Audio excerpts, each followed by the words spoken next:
Boa. Então vamos lá, pessoal. Na última aula, né, a gente fechou a primeira parte do catecismo da igreja, né, que trata do credo, né, ou seja, em que cremos, né, em que os cristãos, em que a igreja acredita, né, que isso está tudo compilado dentro das afirmações do credo, né? A gente foi caminhando, né? A gente começou, né, falando um pouco sobre a origem do homem, sobre Deus, etc. Entramos nas afirmações do credo e completamos essa primeira parte do catecismo. Antes de entrar na segunda parte, propriamente dita, né, que fala sobre a liturgia e sobre os sacramentos, eu achei por bem encaixar essa aula aqui sobre Nossa Senhora. A gente está na última semana do mês de maio. O mês de maio é o mês que a igreja dedica, principalmente, né, com um pouco, digamos assim, a igreja move o seu olhar mais especialmente, mais particularmente, à devoção à Nossa Senhora, né? É o mês mariano por excelência. Então, eu achei por bem, antes de entrar na segunda parte do catecismo, ter uma aula específica sobre Nossa Senhora, né? Que, de certa forma, a gente já citou em várias aulas do que a gente falou, né? Do que a gente caminhou aí pelas afirmações do credo. Eu citava sobre Nossa Senhora, alguns dogmas, enfim, algumas características, mas eu achei interessante compilar isso tudo numa aula. É lógico que eu não vou conseguir, como é que se diz, falar tudo sobre esse assunto, né, numa aula de uns 30 minutinhos, né, como a gente costuma fazer, mas vou tentar pelo menos expor e apresentar, enfim, ideias sobre Nossa Senhora, dentro do que é possível aqui nesse tempo.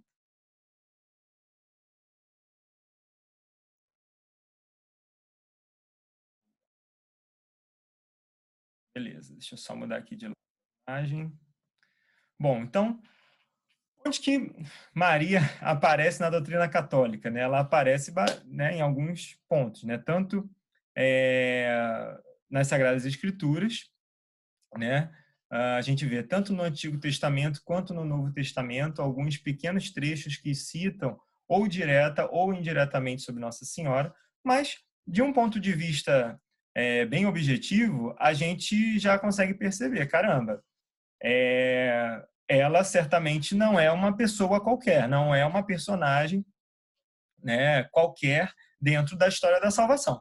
Maria possui uma importância bastante distinta dentro da história da salvação, né?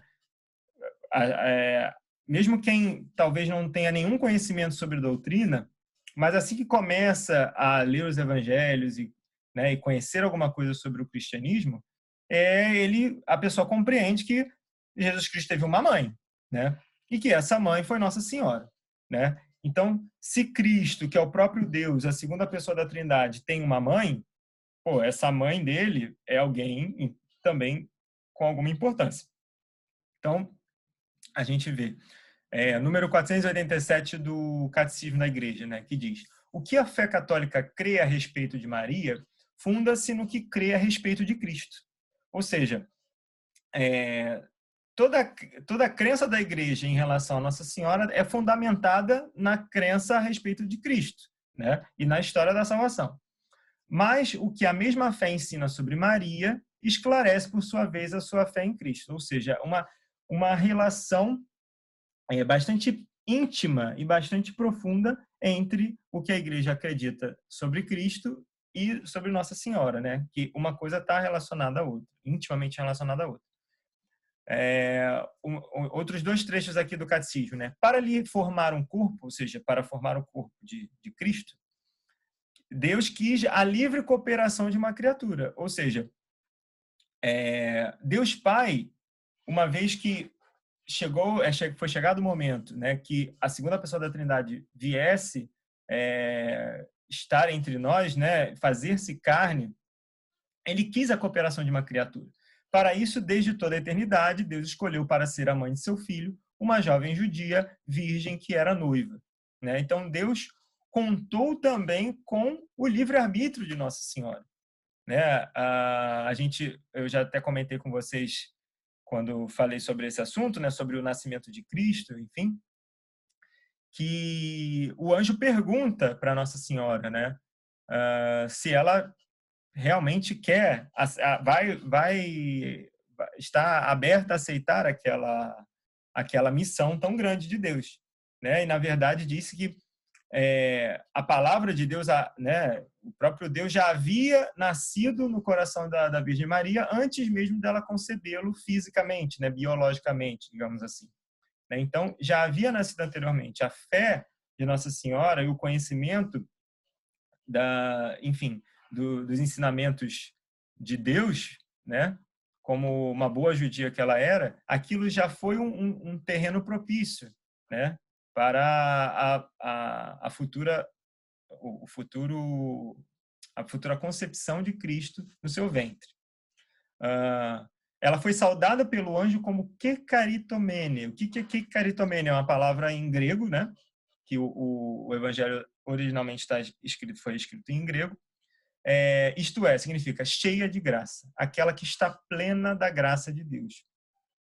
E, enfim, a gente vai ver que Cristo escolheu Nossa Senhora por, né, fazendo jus à sua plena liberdade, contou com a sua cooperação, né, quis contar com a sua cooperação, e para isso Deus proveu essa criatura, que é a Virgem Maria, de graças especiais, né? E o próprio anjo a saúda como a Kékara também, né? Cheia de graça. E por vontade de Deus, a Virgem Maria é, paradoxalmente, membro singular e mãe da igreja. Né? A gente vai ver que isso tudo, as coisas vão se encaixando, né? Essas afirmações que estou fazendo agora. Né? Então, ela é, ao mesmo tempo que ela é membro da igreja, ou seja, e é um membro especial, né? Não é como qualquer outro, mas ao mesmo tempo ela também é mãe da igreja. Então a gente vai ver isso aí direitinho. E o negócio ficou com... Nem vi que estava com esse... Vamos desvelar logo todo mundo aqui. Bom, então para a gente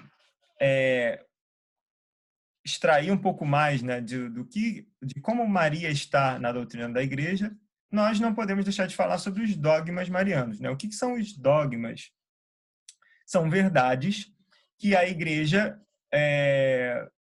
digamos assim, são verdades que sempre existiram, mas em determinados momentos a igreja chega à conclusão de que, não, de fato, isso aqui é uma verdade, e declara como um dogma. Né? A maior parte dos dogmas estão relacionados a nosso Senhor Jesus Cristo. Mas existem 4 dogmas que são dogmas relacionados a Nossa Senhora. Eles são fundamentados tanto na Bíblia quanto na tradição. Né? Eu acho que eu já comentei isso também quando eu falei nas aulas sobre a igreja, né? Que a igreja ela é fundamentada principalmente nas escrituras, né? Na Bíblia, no Sagrado Magistério e na Sagrada Tradição. Diferentemente, por exemplo, das denominações protestantes, né? Que não consideram o magistério, não todas, né? Mas em sua maioria não consideram o magistério e a tradição. São descobertos e não imaginados, ou seja, não são coisas que a igreja criou em determinado momento, tirou da cabeça e não. Eles são apenas descobertos, ou seja, são trazidos à tona algo que já sempre existiu. Os dogmas são privilégios, ou seja, graças muito especiais que Nossa Senhora recebeu de Deus em função de Jesus Cristo. Então a gente vai ver que tudo que está relacionado a Nossa Senhora sempre é em função de Cristo. Né? Então ela não recebeu essas graças à toa, né? E sim em função dos méritos de Cristo, em função de nosso Senhor Jesus Cristo. E eles falam da Virgem, ou seja, esses dogmas estão relacionados à Nossa Senhora, mas eles também servem para falar de Jesus e também de nós. Ou seja, os dogmas marianos têm relação intrínseca com Jesus e também com a nossa história, né? Conosco, com cada um de nós.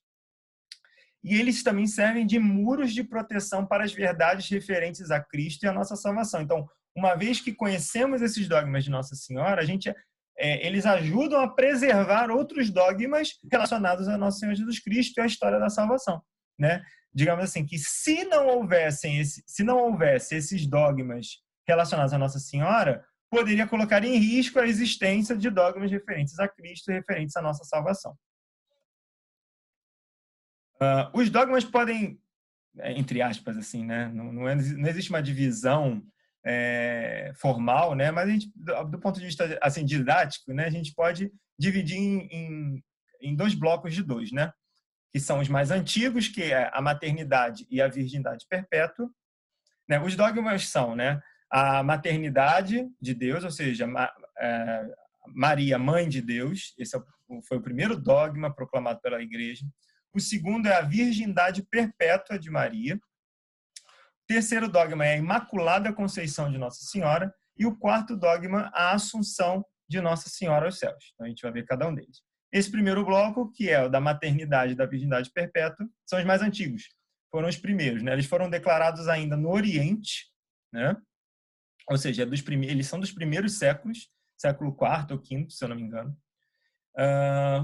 Foram declarados por decisão de concílios, ou seja, que são essas reuniões que acontecem desde o iniciozinho do cristianismo, que foi o primeiro concílio de Jerusalém, lá quando Pedro, é até relatado nos Atos dos Apóstolos, se eu não me engano, né, que uma das principais divergências que havia era se os pagãos que se tornavam cristãos, se eles precisavam ser circuncidados ou não, se eles tinham que cumprir exatamente tudo que tinha na lei de Moisés ou não. Então, era uma das discussões que haviam, que a igreja, né, se reuniu na época para discutir e determinar algumas coisas, né, que, enfim, não são relacionadas ali diretamente à verdade de fé, mas à verdade, digamos assim, as características relacionadas ao culto, à liturgia, enfim, que acontece de tempos em tempos, quando, né, o Espírito Santo provoca na igreja essa necessidade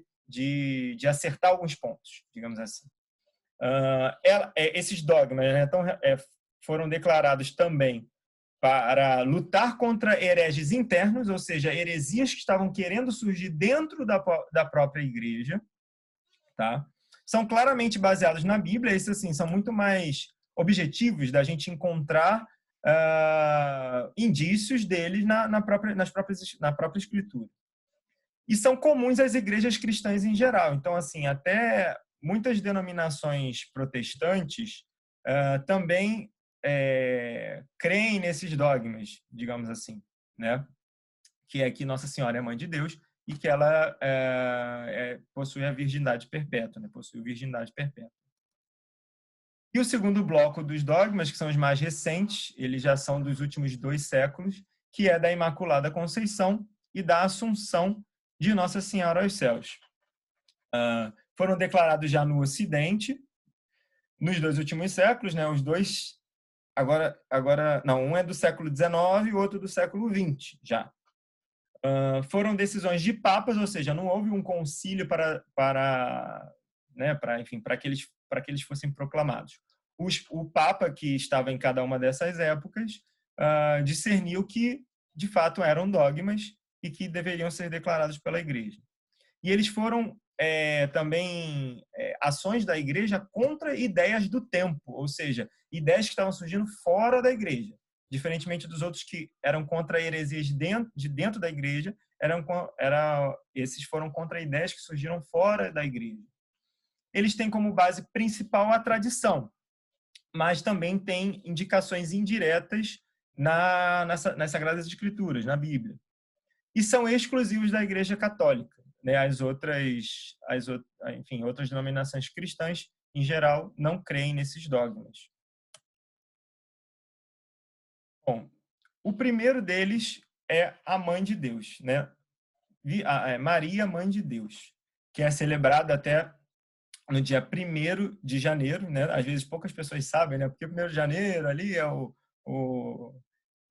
Ano Novo, confraternização universal, não sei o quê, mas para a igreja é uma grande solenidade. É a primeira solenidade do ano, que é a solenidade de Santa Maria, Mãe de Deus, que é a Theotokos, né? Que significa justamente isso, Mãe de Deus. Theo, Deus, né? Mãe de Deus. E toda a Mariologia, ou seja, todo o estudo relacionado à Nossa Senhora, toda a crença, toda a fé da Igreja de Nossa Senhora, procede desse princípio fundamental, que ela é Mãe de Deus. Então, uma vez que ela é Mãe de Deus, então, peraí, ela não é qualquer criatura, né? Então, ela precisa de um olhar especial da igreja. Então, desde o início, isso ficou muito claro para os apóstolos, enfim, para todos os discípulos, à medida que a igreja ia se expandindo, né, no número de fiéis. Foi proclamada no Concílio de Éfeso, né, que foi um concílio já no século V.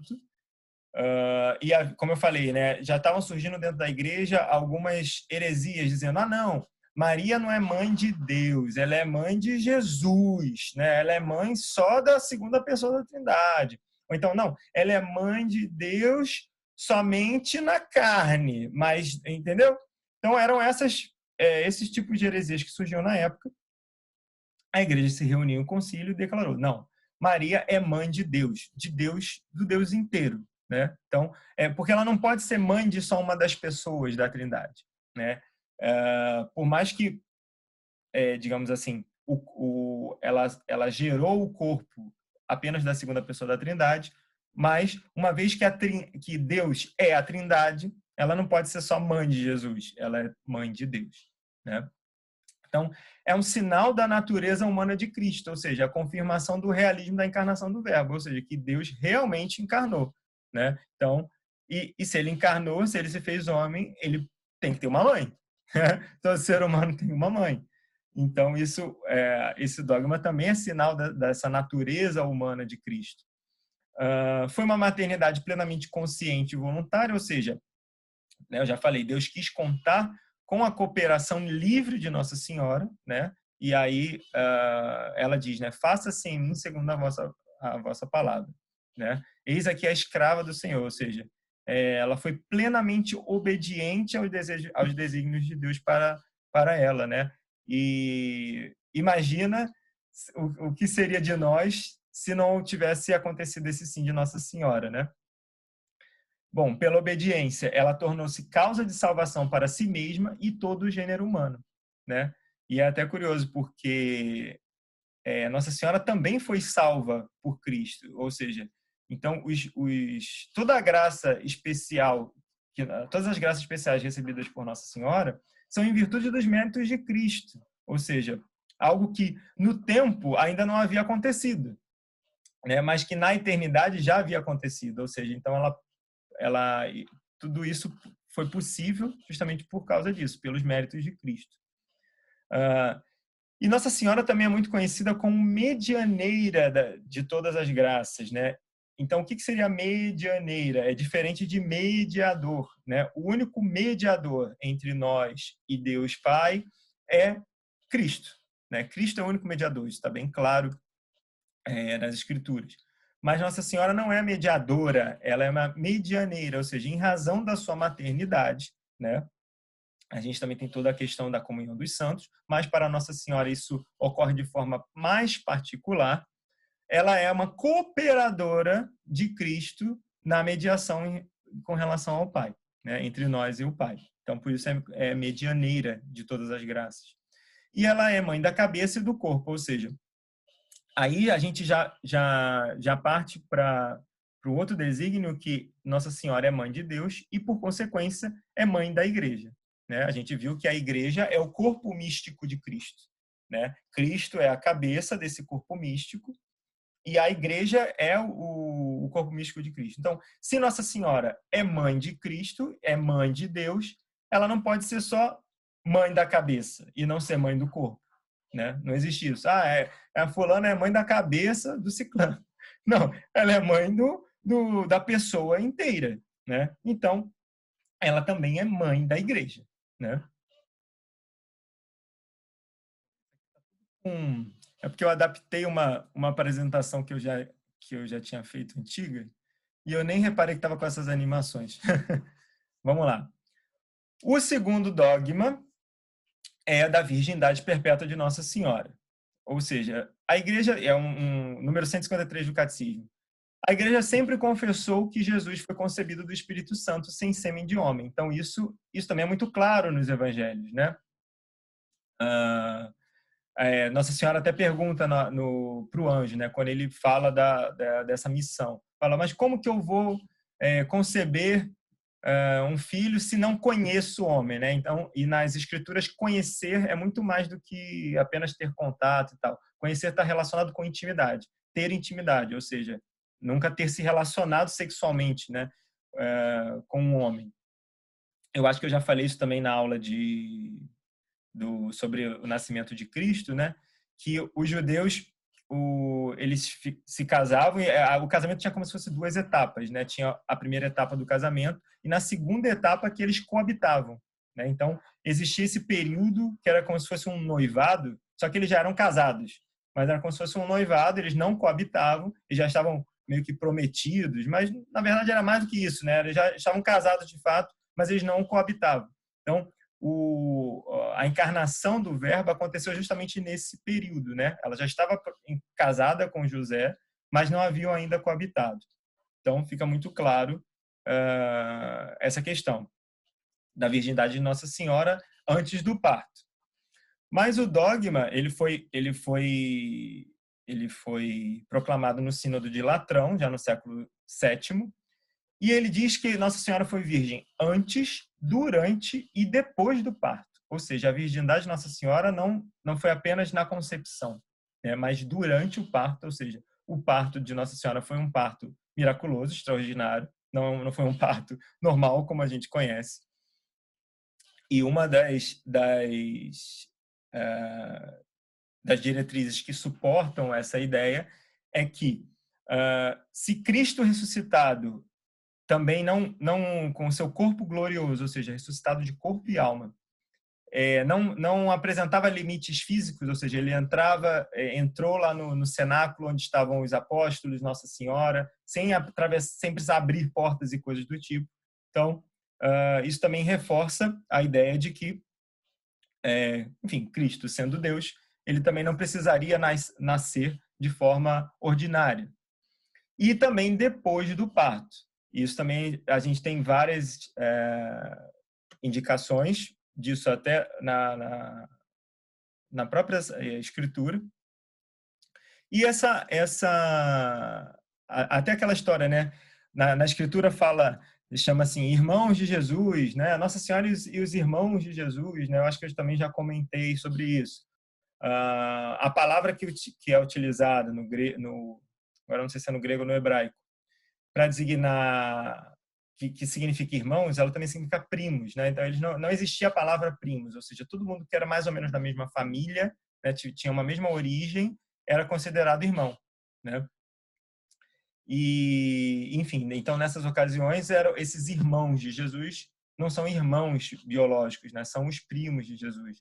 E entende-se também que muito provavelmente São José já havia morrido quando Cristo começou sua vida pública, né? Existem vários indícios, né, quando fala de que justamente Nossa Senhora estava com os irmãos de Jesus, ou seja, uma mulher judia casada não era bem vista andando na rua sozinha, né? Então ela tinha que estar ou com os seus filhos ou com familiares, aliás, logicamente, ou com seu marido, né, quando tem marido, ou então com os filhos ou com familiares. Então, se ela não tinha marido mais, que já era falecido, e Jesus já vivia a sua vida pública, ou seja, Jesus não estava sempre com Nossa Senhora. Na verdade, na maior parte da sua vida pública, Cristo estava distante de Nossa Senhora. Então, todas as vezes que ela precisava estar na rua, era bom que ela estivesse com familiares, né? E principalmente na cruz, né? Que Cristo entrega a sua mãe a João, que era um apóstolo, né? Um dos 12 apóstolos, e ele entrega a sua mãe a ele. Por quê? Uma vez que ela não tinha mais marido, ela não teria mais o seu filho junto dela, né? Porque estava morrendo. Então, a mulher judia, naquele momento, ela teria duas opções: ou mendigar ou se prostituir. E lógico que Cristo não queria um desígnio desse para sua mãe. Então, ele entrega. Lógico que existe também um simbolismo muito maior do que esse, né? Eu estou explicando o simbolismo mais prático e mais humano ali, né? Do momento histórico. Mas quando Cristo entrega a sua mãe a João, ele está entregando a sua mãe a toda a humanidade, né? Como mãe, né? Eis aí a tua mãe, filho, mulher, eis aí o teu filho, né? Então ele entrega toda a humanidade para Nossa Senhora como filhos de Nossa Senhora e ao mesmo tempo entrega filho, eis aí tua mãe. Então, tem esse simbolismo mais prático, logicamente, ali, das questões da época, mas tem um simbolismo muito maior, né, muito mais sobrenatural também. E esse dogma ele foi reforçado depois pelo Papa Paulo V, já no século XVI. Né? Também já começou a surgir burburinhos e tal, e o Papa, na época, foi logo e reforçou mais uma vez. Não, é isso que a Igreja acredita e é um dogma, é uma verdade de fé. E a virgindade de Nossa Senhora é obra divina. Ela ultrapassa toda a compreensão e possibilidades humanas. Logicamente, né? Se a gente tentar entender isso humanamente, é meio complicado. Né? Então, a gente tem que ter uma visão sobrenatural, né? Que é uma obra divina. E Deus, na sua plena liberdade, ele pode agir extraordinariamente em muitos casos. Né? E não seria diferente justamente enfim, na vinda, na encarnação do Deus feito homem. E essa virgindade, ela não é só apenas uma virgindade física, né? Mas é uma virgindade física, virgindade dos sentidos e do coração. Né? Também isso tudo se deve aos méritos de Cristo. Né? Então, aquela criatura que precisaria receber o próprio Deus como mãe, ela não poderia ser uma criatura qualquer, estar sujeita às enfim, concupiscências e todas as misérias que os seres humanos estão sujeitos após o pecado original. E a gente vai ver que isso desemboca também no próximo dogma.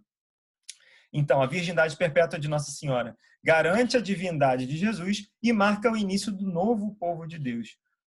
Aqui nesse livro aqui de iniciação teológica, que é lá do Mater Ecclesiae, que é lá da Arquidiocese do Rio, escrito por Dom Estevão, já até usei em outras aulas dele, e ele fala bastante sobre isso, né? E aí esse trecho é interessante. Eu tinha marcado aqui, eu espero que eu ache.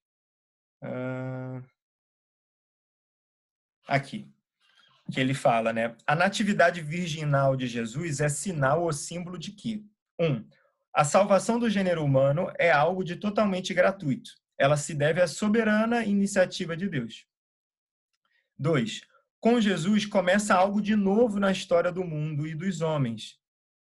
Ih, caramba. Meu tempo está acabando, vou ter que acelerar aqui. Deus recriou o homem. Essa novidade é expressa pelo modo inédito como Jesus nasceu. Então, essa forma como Jesus nasceu também marca essa recriação do homem, do novo homem, do novo Adão, que Cristo também simboliza. Eu vou acelerar um pouquinho, gente, porque aqui ele está dizendo que meu tempo já está acabando. O terceiro dogma é o dogma da Imaculada Conceição. Como eu já falei, algumas características da virgindade já desembocam nesse dogma. Ele foi declarado por uma bula papal, que é um documento do Papa Pio IX, em 1854. Maria foi preservada imune de toda a mancha do pecado original. Né? Simples assim, ou seja, é como se Nossa Senhora viesse ao mundo, assim como Eva também veio ao mundo. Né? Ou seja, antes do pecado original, ela foi preservada do pecado original pelos méritos de Cristo. Ela foi remida também por Cristo, mas de modo mais sublime. Né? Então, isso aconteceu antes dela ser concebida. Né? Coisa que para nós é só apenas depois, quando nós somos batizados, nós nos tornamos filhos de Deus e somos redimidos por Cristo. Para Nossa Senhora aconteceu antes. E, além disso, ela não conheceu a carência da graça santificante. Lembram-se, né, que o pecado original fez com que o homem perdesse a graça santificante que já teria naturalmente. Né? A gente precisa, né, do batismo, enfim, toda vez que nós perdemos a graça santificante, precisamos da confissão para receber novamente. A Virgem é o fruto primeiro e melhor da potência redentora de Cristo. Né? Então, isso também significa toda a força da redenção de Cristo. Né? E Nossa Senhora é esse primeiro fruto da redenção. E ela manteve-se pura de todo o pecado pessoal pela graça. Então, a gente pode imaginar, né, como é que aquela que é gerar o próprio Deus poderia sofrer concupiscência ou nem que fosse assim um mínimo, né, nas mãos do maligno, ou seja, pecar, né, ou seja, ir contra Deus, né, ofender a Deus. Isso não faz sentido. Então era mais do que necessário que Deus provesse Nossa Senhora dessa graça específica. E, finalmente, o último dogma, que é o da Assunção de Nossa Senhora aos céus. Né? A gente viu que Cristo, depois que ressuscitou, ainda ficou 40 dias, né, aqui na Terra, concluindo, digamos assim, a formação dos seus apóstolos, né, após a ressurreição, e, enfim, ele subiu aos céus. Né? Ou seja, ele ascendeu aos céus, porque foi algo que ele próprio tinha essa força para fazê-lo, né? Ou podia fazê-lo por si próprio. Nossa Senhora não o fez por si própria, mas ela foi assunta aos céus por Deus. Né? Então, a gente viu também recentemente a aula da ressurreição da carne. Né? Então, para Nossa Senhora, isso já aconteceu. Da mesma forma que aconteceu para Cristo, Deus quis que a mãe de Cristo, a mãe de Deus, a sua mãe, também já ressuscitasse em corpo e alma. Né? Então, ele tornou-se dogma, né, com a Constituição Munificentissimus Deus, do Papa Pio XII, já em 1950, então, assim, tem 70 anos, né, é um dogma bem recente, e onde declara que Nossa Senhora foi assunta à glória celeste de corpo e alma. E o censo dos fiéis foi decisivo, né? Também o dogma da Imaculada Conceição teve muito isso, né? Ele foi proclamado da Imaculada logo após 3 grandes aparições de Nossa Senhora, né? As 3 na França, né? Isso é impressionante, que é a Nossa Senhora da Medalha Milagrosa, Nossa Senhora de La Salette e Nossa Senhora de Lourdes, onde Nossa Senhora sempre falava que eu sou a Imaculada Conceição, que era algo que já se tinha dentro da igreja, já era muito vivido dentro da igreja, mas não era oficialmente um dogma, né? E Nossa Senhora vem para confirmar esse dogma, e a igreja confirma. E o da Assunção aos céus também. A igreja, desde os primeiros séculos, já acreditava que Nossa Senhora não poderia morrer e sofrer da podridão do corpo, como qualquer outra pessoa. Né? Da mesma forma que ela foi preservada do pecado, né? E a morte entrou no mundo pelo pecado, então Nossa Senhora não poderia sofrer esse mesmo tipo de morte. Né? Então diz que Nossa Senhora adormeceu. Né? Mas, enfim, a forma como isso se deu não é matéria do dogma. O que importa é que Nossa Senhora foi assunta à glória celeste de corpo e alma. Né?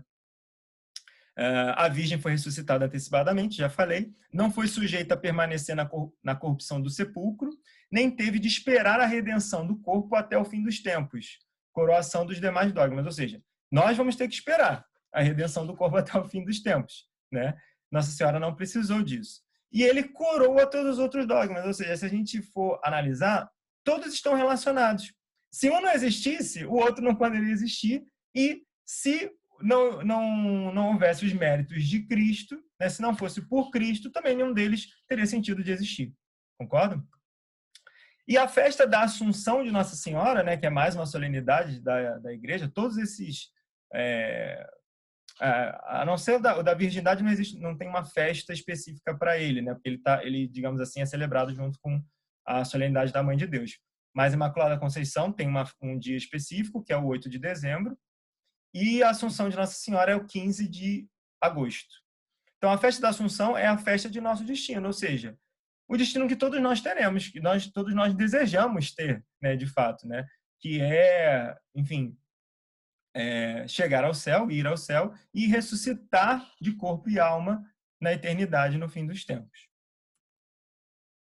Bom, e nada disso teria muito sentido se nós também não usássemos para nada, né? Então, tudo isso só reforça o amor que nós também temos que ter por Nossa Senhora, né?